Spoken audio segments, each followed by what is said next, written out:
Գյորջյան Կասկադ 60 ամիս փուլային վճարում բազմաթիվ առավելություններ։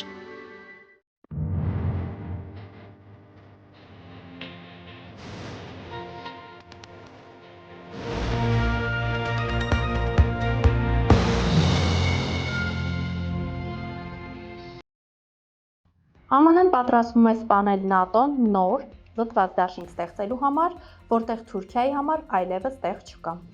Բարև ձեզ, Փաստինֆոյի եթերում տողատակում հաղորդաշարն է։ Մերձավոր Արևելքում իրավիճակի սրման ֆոնին ԱՄՆ-ն ու Իսրայելը կրկին օգտագործել են թշնամուն քարիդար վերադարձնելու սպառնալիքը։ Դեռևս ապրիլի 1-ին Դոնալդ Թրամփը հայտարարել էր. «Մոտակա 2-3 շաբաթվա ընթացքում մենք կհասնենք կործանարար հարված եւ նրանց կվերադարձնենք քարիդար, որտեղ եւ նրանց տեղն է»։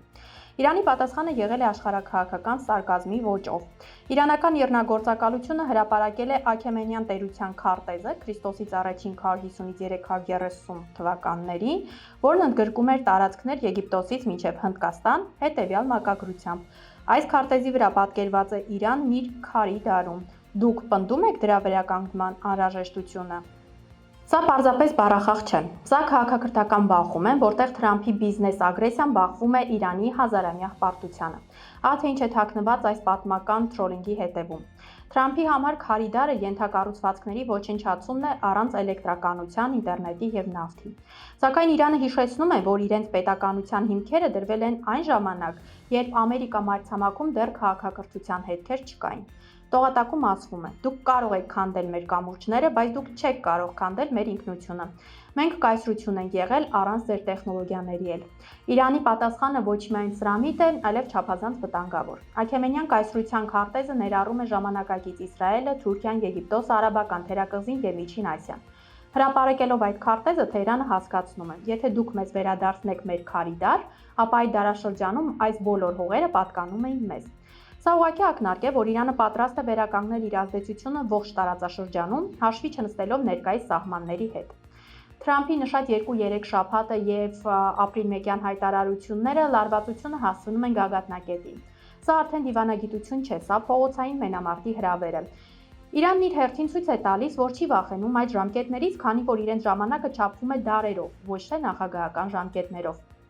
Արևմուտքը սովոր է վախեցնել աղքատությամբ եւ հետամնացությամբ։ Իրանի պատասխանը կոտրում է այդ կարծրատիպը։ Նրանք ասում են, որ իրենց հետամնացությունը քարիդարը աշխարհի հզորագույն տերությունն է եղել։ Սա ցույց է տալիս, որ Իրանի վրա պատժամիջոցներով կամ ռմբակոծություններով ազդելը գրեթե անհնար է, քանի որ նրանց արժեհամակարգում հաղթանակը կապված չէ հարմարավետության հետ։ Մինչ Թրամփը խաղում է Call of Duty, հույսը դնելով հրթիռների վրա, Իրանը խաղում է Grand Strategy, հույսը դնելով պատմական հիշողության վրա։ Եթե ԱՄՆ-ն իսկապես որոշի Իրանին վերադարձնել քարիդար, նա կարող է հայտնվել մի աշխարհում, որտեղ Իրանը կրկին տիրում է ողջ մերձավոր Արևելքին, իսկ Արևմուտքը պարզապես գոյություն չունի։ Իրանում մի խումբ կրոնական գիտնականներ դիմել են երկրի բարձրագույն ղեկավարությանը, առաջարկելով վերանայել միջուկային զենքի արգելքի մասին FETFA-ն կրոնական որոշումը։ Նրանք փաստարկում են, որ գլոբալ եւ ռազմական իրավիճակի կտրուկ փոփոխությունը պահանջում է նոր կրոնաիրավական լուծում երկրի անվտանգությունն ու զսպման մեխանիզմներն ապահովելու համար։ Սա նշանակում է, որ նախկինում գոյություն ունեցող բարոյական եւ կրոնական արգելքը միջուկային զենք ստեղծելու հարցում կարող է չեղարկվել։ Այս տուրը ոչ թե պարզապես զենքի տեսակի փոփոխություն է, այլ աշխարհի վերջնական վերաձևում։ Ահա թե ինչ է թաքնված այս սուրբ գրությունների եւ ատոմային ֆիզիկայի բախման հետևում։ Տարիներ շարունակ Իրանը պնդում էր, որ միջուկային զենք չի ստեղծում, քանի որ Ալի Խամենեիի FETFA-ն արգելում է զանգվածային ոչնչացման զենքը։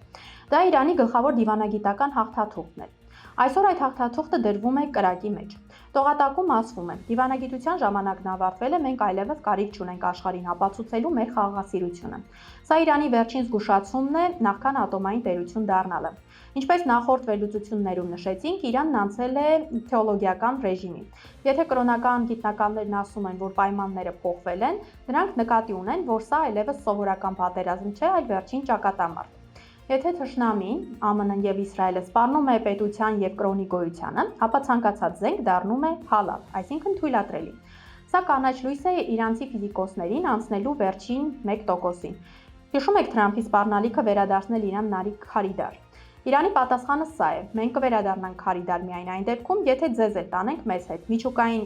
FETFA-ի վերանայումը հենց այն գործիքն է, որը հավասարեցնում է ուժերը։ ԱՄՆ-ի ցամաքային ներխուժման ցանկացած փորձ այսուհետ դառնում է միջուկային ինքնասպանություն Վաշինգտոնի համար։ Կրոնական գիտնականների նման համարձակ քայլը դժվար թե լիներ առանց Մոսկվայի եւ Պեկինի հետ խորհրդակցելու։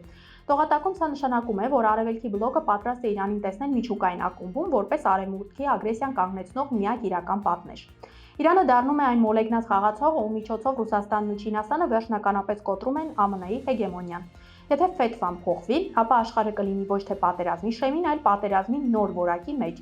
Իրանը դադարում է պաշտպանվել եւ անցնում է աստվածային զսպման։ Սա շախ եւ մատ է Թրամփի վարչակազմին կամ դադարեցնել ագրեսիան, կամ պատրաստվել մի աշխարհի, որտեղ Թեհրանն ունի Աստծո կայծակը իր ձեռքում։ Թուրքիայի ռազմածովային ուժերի շտաբի նախկին պետ հակաադմիրալ Ջիհադ Յայջն հայտարարել է, որ ԱՄՆ-ն ՆԱՏՕ-ից դուրս գալու նախապատրաստությունները հեռուն գնացող աշխարհագրական ծրագրի մաս է։ Ըստ նրա, քանի որ ՆԱՏՕ-ից երկրին հեռացնելու մեխանիզմ չկա, Վաշինգտոնը կարող գնալ ՆԱՏՕ 2 ստեղծելու ճանապարհով։ Սա նշանակում է լուծարել հին դաշինքը եւ ստեղծել նորը, որտեղ Թուրքիան չեն ընդունի, բայց կընդունեն Իսրայելին եւ Կիպրոսի հունական մասին։ Արդյունքում Թուրքիան Կիպրոսում կհայտնվի ՆԱՏՕ-ի տարածքն օկուպացնող ուժի կարգավիճակում։ Յայջն նաև ակնարկում է, որ քրդական ահաբեկչական խմբավորումների հայտարարությունները Կիպրոսում սպասվող հանգուցալուծման մասին ուղղորդված են ԱՄՆ-ի եւ Իսրայելի կողմից։ Այս հայտարարությունը պարզապես կանխատեսում չէ, այն Թուրքիայի խորհրդային պետության տագնապի ազդանշանն է։ Ահա ինչ է թաքնված այս բարդ կոմբինացիայի հետևում։ Արևմուտքի համար Թուրքիան վերածվել է դժվար հարևանի, որն ունի սեփական շահերը եւ լավ հարաբերություններ Ռուսաստանի եւ Իրանի հետ։ Յայջն հասկացնում է, որ ԱՄՆ-ն չի ցանկանում բարեփոխել ՆԱՏՕ-ն, նա ուզում է սպանել այն ավելորդներից ազատվելու համար։ Սա աշխարհաքաղաքական ռեբրենդինգ է, որտեղ Թուրքիան դուրս է մնում նոր տեխնոլոգիական եւ ռազմական էլիտար ակումբից։ Եթե Կիպրոսի հունական մասը դառնա ՆԱՏՕ-ի կամ ՆԱՏՕ 2-ի անդամ, ապա հյուսիսային Կիպրոսում թուրքական զորքերի ներկայությունը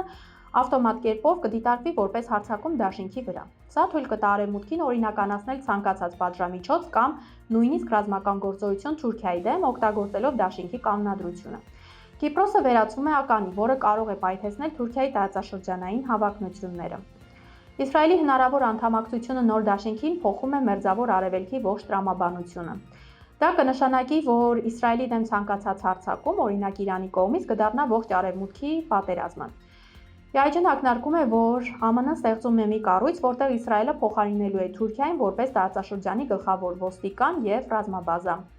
Յայջի հղումը PKK-ի առաջնորդի խոսքերին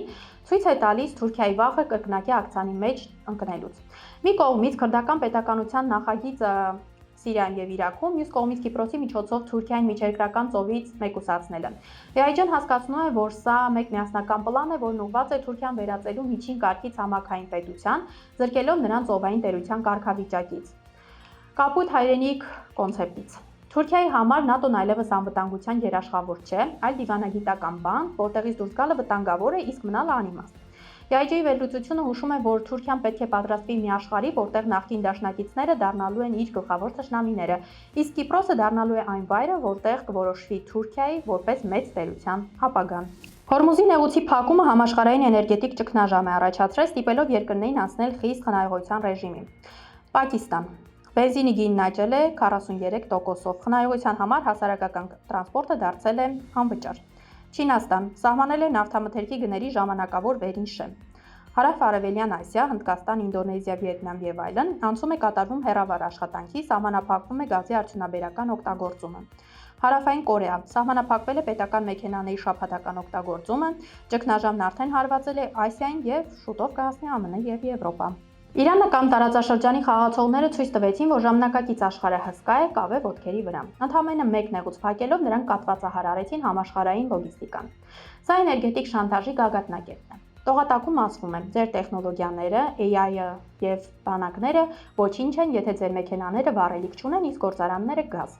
Այն, որ հարվածն առաջինը ստացել է Ասիան, պատահական չէ։ Չինաստանը, Հնդկաստանը եւ Հարավային Կորեան համաշխարհային արտադրության շարժիչներն են։ Նրանց անցումը հեռավար աշխատանքի եւ գների սահմանափակումը նշանակում է համաշխարհային տնտեսության դանդաղում։ Իրանը հարվածում է Արևմուտքին, Ասիայի միջոցով։ Եթե Չինաստանը չարտադրի, Եվրոպան ու ԱՄՆ-ն ոչ միայն վառելիք չեն ունենա, այլև ապրանք։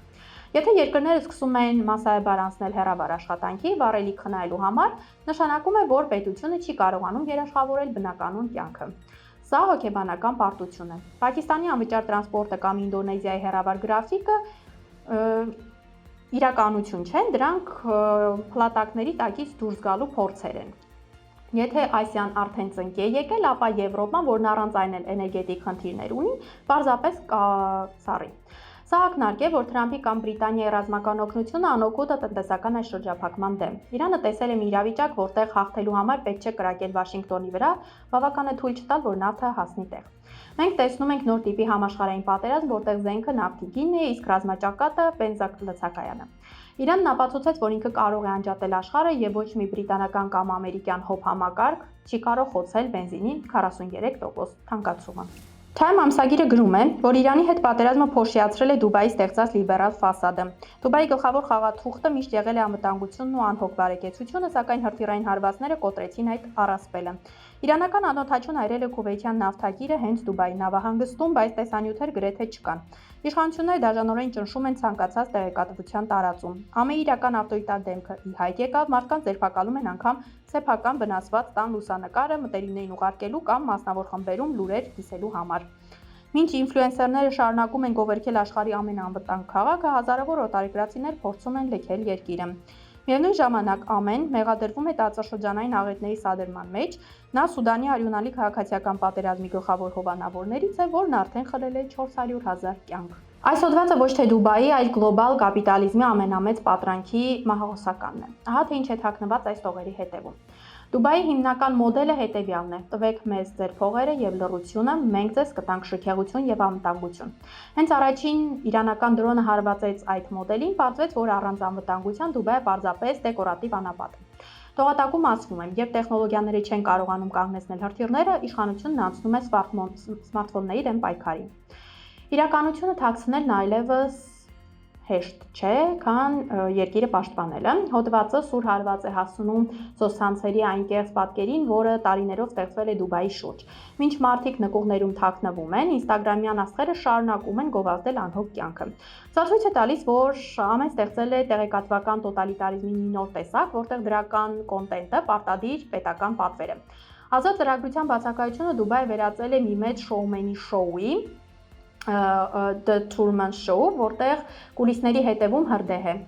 Թայմը բացահայտում է ԱՄՆ-ի երկակի ստանդարտները։ Մի կողմից Դուբայը ներկայանում է որպես համաշխարհային խաղաղության եւ բիզնեսի հանգույց, մյուս կողմից նույն այդ բիզնեսից գոյացած գումարներով ֆինանսավորում է ցեղասպանությունը Սուդանում։ Տողատակում հստակ ուղերձ կա։ Այն արյունը, որը ամեն թափում է Աֆրիկայում, հիմա վերադառնում է իր դուռը իրանական դրոնների տեսքով։ Սա էգզիստենցիալ հաշվեհարդար է։ Դուբայի երբեք չի ունեցել հայրենասեր քաղաքացիներ, այն ունեցել է հարմարվող բնակիչներ։ Հենց վտանգը դարձավ իրական, այդ հազարավոր մարդիկ սկսեցին փախչել։ Սա ցույց է տալիս, որ արհեստական պետությունները չունեն ներքին դիմադրողականություն, Իրանը դա շատ լավ գիտի, նրանց պետք չէ նվաճել Դուբայը, նրան պետք է միայն վախեցնել այնտեղի փողատերերին եւ քաղաքը կդատարկվի ինքնաբերաբար։ Դուբայը հայտնվել է իր իսկ ստեղծած թակարդում, փորձելով լինել աշխարհից դուրս, նա դարձավ աշխարհի ամենաարյունոտ հակամարտությունների մասնակիցը։ Հիմա, երբ պատերազմը թակում են նրա ապակե երկնաքերերի դռները, բարձում է, որ այդ երկնաքերերը չունեն հիմքեր, իսկ ամենաանվտանգ քաղաքը պարզապես մի բանտ է, որտեղ արգելված է նկարել սեփական փլատակները։